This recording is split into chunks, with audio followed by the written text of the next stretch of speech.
The Secretary for the Relationship with The Italian government, several embassies, and experts from around the world all gathered in Rome to analyze the repeated attacks on religious freedom around the globe and come up with a strategy to combat them.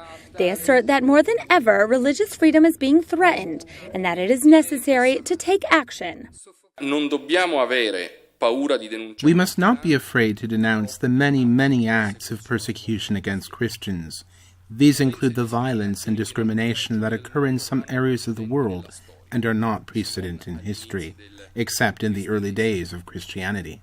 The Vatican's foreign minister, Monsignor Paul Gallagher, agreed with this diagnosis. He also said that discrimination against Christians did not come about because of radical groups such as ISIS, but it's a phenomenon that's been happening for many years. Let's be honest. The religious pluralism that existed in the Middle East was not always perfect. It had its ups and downs.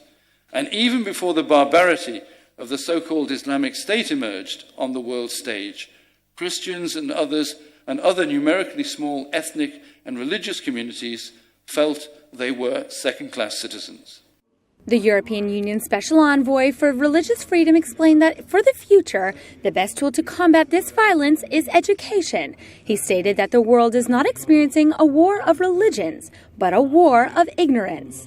The situation in the world is very critical because freedom of religion and belief is under severe restrictions or oppression or even non-existing in full sense in many regions of the world.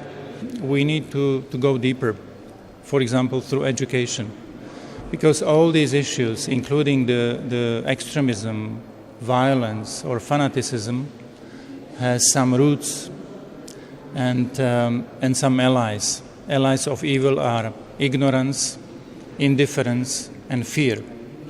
Experts agree that the trends are negative. Religious freedom in the world for believers of all denominations is diminishing and being threatened by intolerance, discrimination, persecution, and even genocide.